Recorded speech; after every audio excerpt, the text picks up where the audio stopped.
celebrating 11 years of possibility. Pilot Flying J and Halloran Hilton Hill present Anything is Possible.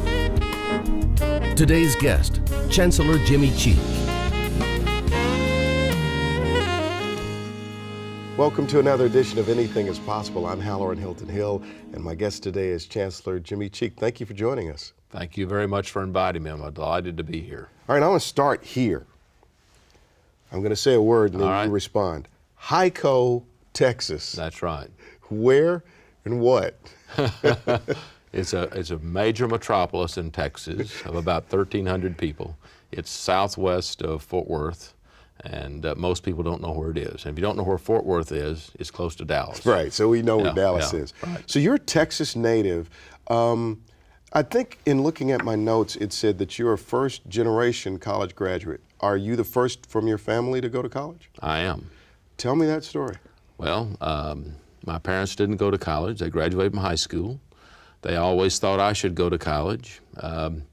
We didn't have a lot of money, so one of the things that I did starting very early was buy savings bonds and work and save money for college. And so that was an important part of my life, was getting prepared for college. Not sure what college was, but that was part of my life. Where did you get that desire to go? Because to work and then to buy savings bonds, to have a plan, there had to be a deep driving ambition there. Who gave you that desire? I think my parents gave me the desire and my relatives, but I really didn't understand what college was about, and I really didn't understand what achievement was about. In high school, I had 3 teachers that significantly changed my life, and they basically taught me to believe in myself, to work very hard and set very, very high goals and achieve those goals. So when did you decide that academia was going to be your path? It's one thing to go to college. That's rarefied air. But then you get to college, and if you want to be Dr. Jimmy Cheek, that's a whole other ball game. It is. When did that happen? That happened during college. I went to college to be a teacher, public school teacher. And the day I graduated from Texas A&M, I told my parents that I had decided that really I wanted to teach in high school, and I taught 4 years there. But then I wanted to go back and get my PhD. And I can remember my mother very directly saying to me, "Jim, didn't you learn everything you were supposed to learn in college?" And I said, "Yes, Mother, I did. I did extremely well, but there's a lot more to learn." And so I got married. I graduated in May of 1969. I got married to my wife, Eileen, in August of 1969, and taught 4 years of high school, and then went back to Texas A&M and worked toward my PhD, received my PhD from Texas A&M. Then I went to the University of Florida as an assistant professor. Never did I think I would be chancellor. Never did I think I would do anything but being a professor, because I thoroughly enjoyed that. Did you love it? What did you love about it? What do you love about it? The thing I loved about being a professor was teaching students, helping them identify what it is they want to do in the future, how they can prepare themselves for careers, and advising them about personal and academic and other kinds of issues, and having some kind of impact on their life. That's the thing that really... You loved it. Oh, seeing them become. Seeing them become. All right, so typically if a person does really well, I believe that you have to have a certain amount of drive, like you said, you know, work really hard, set really high goals, believe in yourself. I believe you have to have all of that, but then much like we used to navigate by the stars in the sky, you actually need role models that you look up to that become points of clarity and navigation. That's correct. Can you think of a college professor that you learned under that you said, there's the mark? Yes, I can think about 3 of them, but Joe Autry was the first one. Tell me about Joe Autry. He was my undergraduate advisor, and he was very rigorous, had high expectations for me. First semester I was in school, I signed up for 20 hours of coursework. Wow. With, I think, 5 labs. And about 3 weeks into the semester, I decided I couldn't handle that load. I went over to his office, talked to his administrative assistant. I said, "I really need to see Dr. Autry." And she said, "Let me see if he can see you." He saw me. I explained my situation to me. He said, "What's wrong with you? Why can't you handle 20 hours?" I said, "Dr. Autry, I don't know, but I'm up in everything but not in zoology." And he said, "I'll drop it, but you have to come to summer school to make it up." And I said, "Why?" He said, "You need to graduate in 4 years." And he said, "What does a beginning teacher make?" And I said, "About $7,000 a year." He said, "What does it cost to go to school?" I said, $2,500 a year. And he said, "Wrong. The opportunity cost you lose for saying an extra year is not only the cost it takes to go to college, that $2,500, but that's $7,000 you lose from not teaching."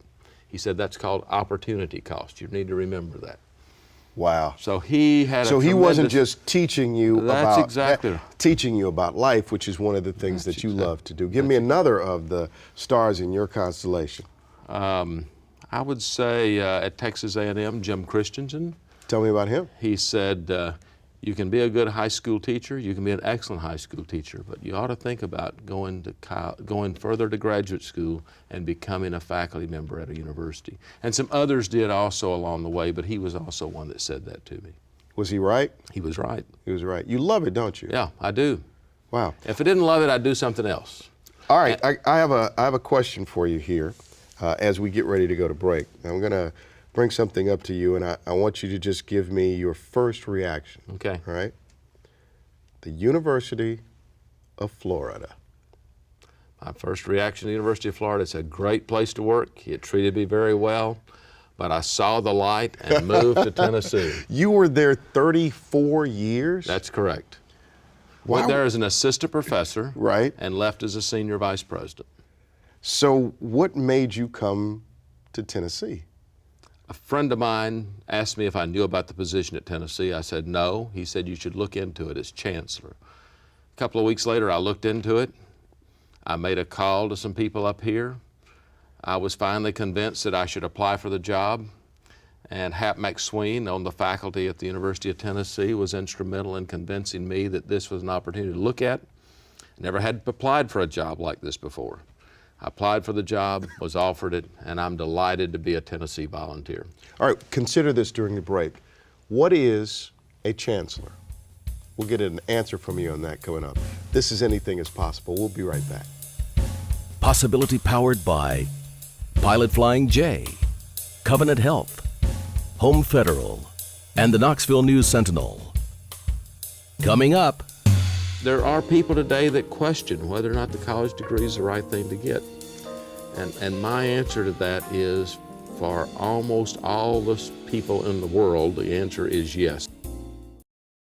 Welcome back to Anything is Possible. My guest this week is Dr. Jimmy Cheek, Chancellor of the University of Tennessee. So let's figure out that job title. What does it mean to be Chancellor?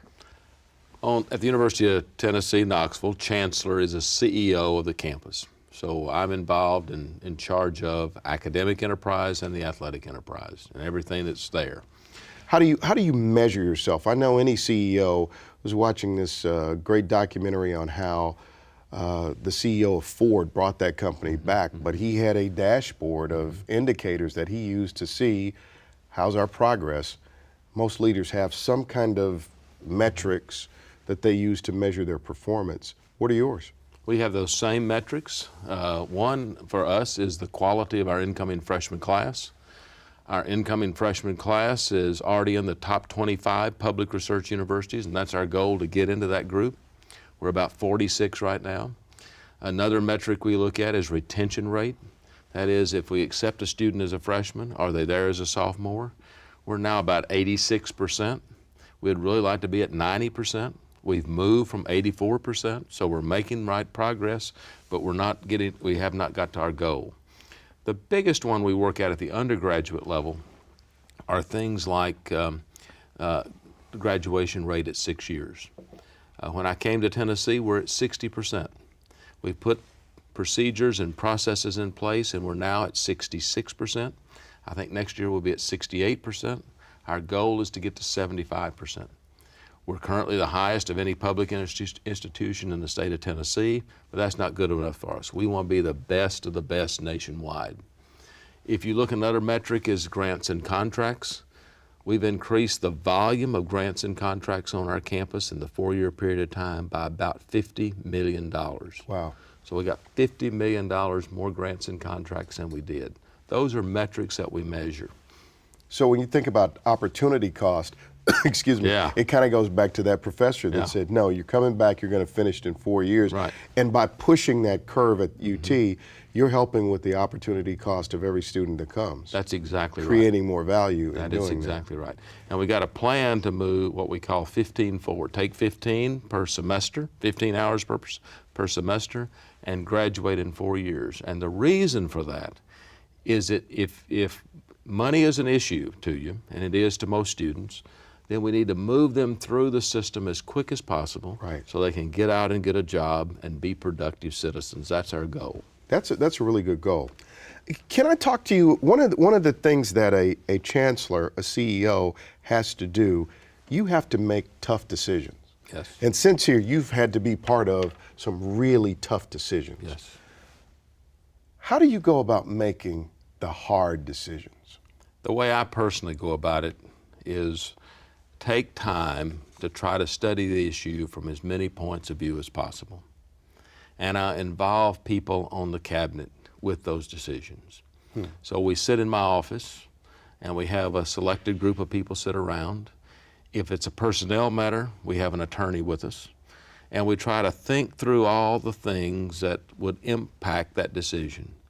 And then very quickly come up with the options, and then as soon as that's done, decide what course of action we take. Sometimes we sleep on it then and come back the next morning, but we need to make sure we've analyzed the problem from all perspectives. Is it hard to let somebody go? Yes, sir. Is that a it tough is. one? It really is tough. Can you sleep that night, or does I it sleep keep that you? night. You sleep? Yes, because, sir. I guess because by the time you've made the decision, you feel confident that you've made the right decision. That's right. That's right. And I do try the elliptical machine at night. That helps me sleep at night, so that's one thing I do before I go to bed. I saw this article, I think it was in Wall Street Journal, and it asked the question, what's a college degree worth?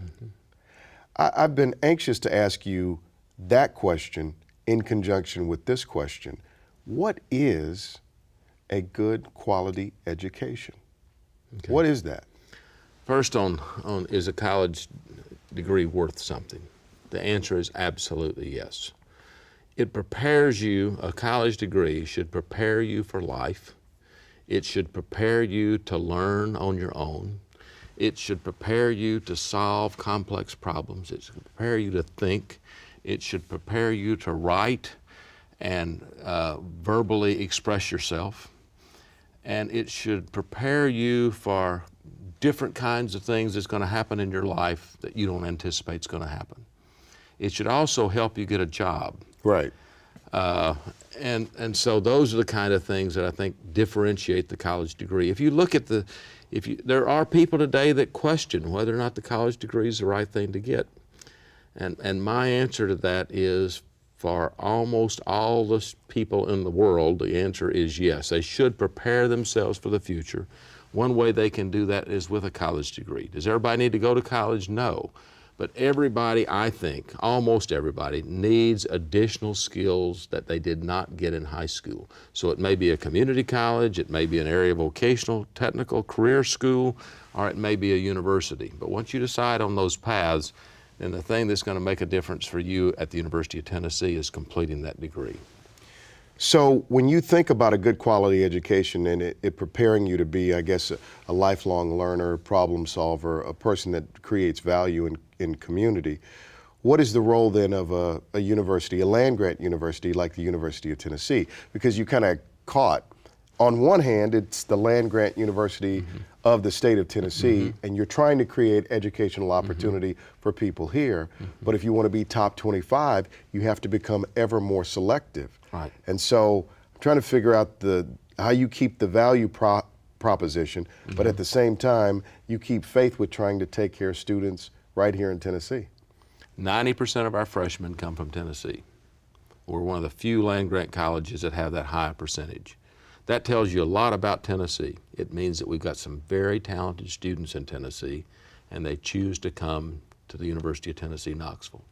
There are other ways to get to the university. For example, you can go to community college and then transfer. And so if you're not quite good enough to get in as a freshman, there's other ways to get there. Right. We've also got a bridge program with Pellissippi, which accepts about 100 students a year, and then those students come after the first year of Pellissippi work. But we also believe in access once a student's admitted. 14% of the freshman class that we admit have an average family income of less than $20,000 a year. That's amazing.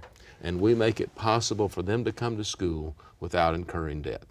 And so we're very committed to access, but it's for students that really have high ability. And that's what the land-grant university needs to do, is have access for students, but you also have to have high-quality students that come.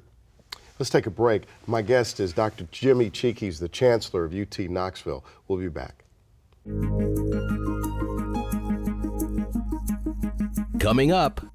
I believe in the University of Tennessee, and I believe what we're doing. I believe what we're doing for students. And I believe that we're all making differences in people's lives, and that's what really makes the difference for me. So Dr. Jimmy Cheek is with us. He's Chancellor at UT on Anything is Possible. So I'm going to say one word, and you just give me the first thing that comes to you. All right. Eileen. Eileen. She's my wife of 42 years right now. Tell me how she has shaped and influenced and made you the man that you are. Well, she's certainly done all those things. She's a tremendous supporter. She's a person that provides me advice and counsel. And usually the advice and counsel she provides is right on spot. So spot on. So I really pay attention to her. You have children as well? We do. We have 2 children. We have Jennifer and Jeff. Jennifer is in Atlanta. She's married. She's a CPA. But right now she's taking care of our 2 grandchildren, Abigail and James. And they're just delights for them and also delights for their grandparents. Then our son Jeff is married. He was working at the University of Florida. He has 2 degrees from the University of Florida. And when we moved to Knoxville, I never thought he would leave Gainesville, but he's moved to Knoxville, and he bought a business in Oak Ridge, and he's now expanded that business to Clinton. So he's an entrepreneur. Let's talk a little bit about leadership and about possibility. This show is called Anything is Possible. That's right. And you come from Hyco, Texas, and there aren't many positions like this in America. We have a great network and infrastructure of colleges and universities, but there are not a lot of jobs like this out there. That's correct. For you to rise to this level from there, you had to believe. That's right. And leaders have to believe. I really do believe that leaders have to be actually the chief believing officer, because when you cast a vision, you have to believe it a lot of times before everybody else gets on board. So I want to talk to you about what you believe when it comes to possibility and what you've learned as a leader. So the first question would be, do you believe that anything is possible? I certainly do. And I think I'm an example of that. If you went to my high school class and said, in 1965, when I graduated from high school, Jimmy Cheek is going to be Chancellor of the University of Tennessee at Knoxville, everybody would have said, impossible, never will happen. Really? Why? That's not the person. Were you I was an average, okay student, but I wasn't superior. When I went to college, I realized that was my opportunity. That was your way out. That was my way of not earning minimum wage. I was earning about $1.30 an hour at that time on a part-time job. And I said, this is my future path. And I believe that a college education is going to make a lot of difference for me. Well, it obviously did. Did I ever dream I'd be a chancellor? No. But I dreamed I'd be a professor, so I became a professor. And then I dreamed I might be a department head or an associate dean, and I was. And then I dreamed I might be a dean. I really didn't want to go any further than that. And when the senior vice president left to assume the position as president of New Mexico State, people said, are you going to apply for the job? And I said, I don't think so. And I thought about it a little bit, and I said, yeah, I think I will apply for it. And then when this opportunity came to, I've learned of this opportunity, I never had thought about being a president or a chancellor of a university. But I said, this might be an excellent capstone experience for my career. And I am really delighted. You seem thrilled about it. I am. If I wasn't thrilled, I'd go do something else. I really enjoy You believe in what that I do. too. I believe in the University of Tennessee, and I believe what we're doing. I believe what we're doing for students. And I believe that we're all making differences in people's lives. And that's what really makes a difference for me. Education really is how you pave the road to possibility. Because the better your education, the more possibilities. I heard this one quote, and I don't remember where it came from, but it said, turn your headlights on when it's dark, drive as far as you can see, and when you get there, you'll see further. That's very good. You know? That's a very good So concept. that's kind of a, so let's talk about what you've learned about leadership though, because it's one thing to be a professor and a teacher. It's another thing to lead an institution. You are responsible for leading leaders, for shaping culture, for pushing, and culture and people picking is, you know, huge. What have you learned about leadership? What are the 2 or 3 things that every leader has to do, and what are the 2 or 3 things that you should never do? You should dream big dreams. You should hire extremely talented people. You're not threatened by extremely talented people? Oh, no. If you don't have extremely talented people that are smarter than you can't make progress. And then push for accomplishment of goals and be urgent about that, because sometimes we just say, we've got plenty of time. We don't have plenty of time. I've now been at the University of Tennessee 4 years, and it seems like a very short period of time. But if we look what we've accomplished, we say, my goodness, we've done a lot. So you've got to do those kind of things. The things you shouldn't do as leaders is doubt yourself. You've got to believe in yourself, and you've got to believe in your dreams, and you've got to believe in the people that you've got. So you don't doubt. And I think another thing is that if you don't set high expectations, nobody will reach them. So you've got to set high expectations. If you don't, and some leaders don't want to set high expectations. And well, I mean, it's a pretty big deal, because if you set big goals and you set high expectations, you're saying, grade me by this. That's right. That's right. You're putting yourself at risk. Thank you for coming by today. Thank you very much. I've enjoyed it. You really are a possibility person, and thank you for being here. Thank you. We'll see you next time.